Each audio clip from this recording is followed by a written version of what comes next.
Hello everyone, welcome to the tangent theory classes. मेरा नाम है अमन और आज के इस वीडियो के अंदर हम लोग करने वाले हैं arithmetic progression of class 10 chapter number 5 है ये। एक्सरसाइज 5.2 क्वेश्चन नंबर 13 और 14 करेंगे इस वीडियो में। इससे पहले के जितने भी वीडियोस हैं लेक्चर नंबर 16 तक वो अपलोड हो चुकी है। ये है लेक्चर नंबर 17। तो शुरू करते हैं हमारा लेक्चर 17। सो क्वेश्चन नंबर 13 कहता है how many 3 digit numbers are divisible by 7। 3 digit के नंबर निकालने हैं, जैसे 1 2 3 से लेके 9 तक 1 डिजिट का नंबर होता है। 10 से लेके 99 तक आपका 2 डिजिट का नंबर होता है। तो 3 डिजिट का जो नंबर होगा आपका वो पहला कौन सा होगा।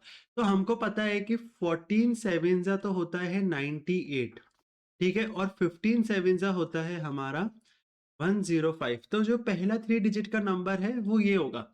जरूरी नहीं है कि यहाँ पे डिविजिबल बाय 7 ही हो एग्जाम में, या फिर कभी भी आगे कोई क्वेश्चन देखो आप, जरूरी नहीं है कि यहाँ पे 3 डिजिट ही हो, कुछ भी हो सकता है। तो देखना इस तरह से, ठीक है। सो तो पहला नंबर होगा हमारा, सॉल्यूशन लिखते हैं। सो हमारी जो एपी बनेगी वो बनेगी 105, फिर उसके बाद 7 प्लस करके 112, फिर उसके बाद 7 प्लस करके 119। ऐसे करते करते करते करते करते करते आपकी जो एपी का लास्ट टर्म होगा, जो सबसे बड़ा टर्म होगा 3 डिजिट का, वो होगा 994।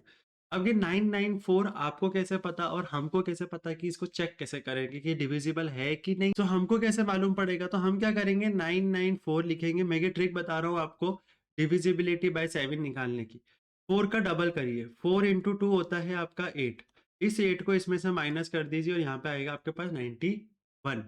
देखिए 91 13 के टेबल में जाता है, 13 7 या 91 होता है, ठीक है। तो ये आपका आंसर बिल्कुल सही आना चाहिए। तो इनको तो मैं रब कर रहा हूँ यहाँ से और हम करते हैं फटाफट से क्वेश्चन। यहाँ पे मैं लिख लेता हूँ कि हमको दिया क्या क्या हुआ है। हमारे पास ए है जो कि है 105, हमारे पास डी है जो कि है 112 माइनस 105 विच इज 7। तो डी की वैल्यू हमारे पास 7, ठीक है। और क्या बताया हुआ है, ए एन की वैल्यू बता रखी है हमको कि वो है हमारे पास 994। हमको निकालनी है एन की वैल्यू। चलिए स्टार्ट करते हैं यहाँ से। क्वेश्चन के अंदर हमने सारी चीजें निकाल ली है। अब हमारा फॉर्मूला लगेगा जो कि होता है A N is equals to A plus N minus 1 D. A N की वैल्यू आपको दे रखी है 994, ए की वैल्यू दे रखी है 105 प्लस एन की वैल्यू पता नहीं है, निकालनी है, और डी की वैल्यू आपको दे रखी है 7, ठीक है। कुछ भी आप मल्टीप्लिकेशन मत करो, इस 7 को इसके साथ मल्टीप्लाई नहीं करेंगे हम, पहले सॉल्व करते हैं सिंपल तरीके से। माइनस कर दिया, ये हो गया आपके पास n माइनस 1 इंटू 7। माइनस करेंगे तो कितना आ जाएगा, 95 और 794।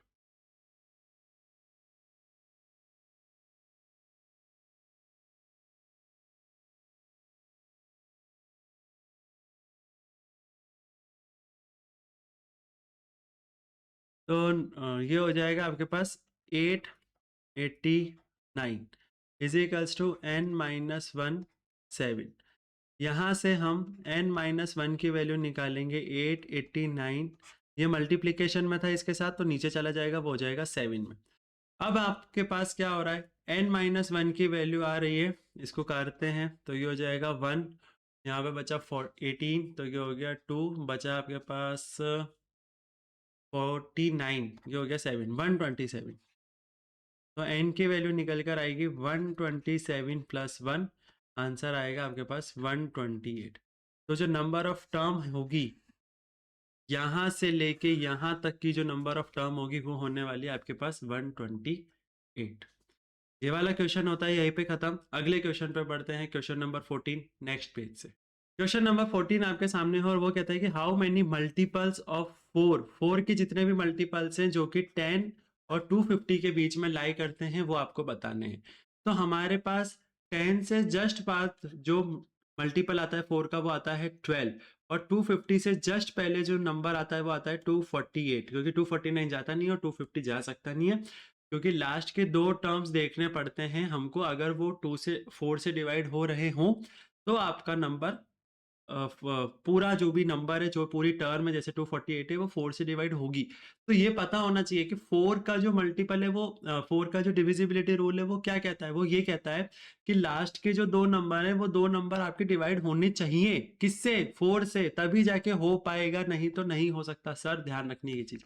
तो हमारा जो एपी बनेगा वो एपी बनेगा, पहला नंबर आएगा हमारे पास 12, फिर उसके बाद 16, फिर उसके बाद 20, फिर उसके बाद 24, और ऐसे ऐसे ऐसे ऐसे, ऐसे करता करता 248।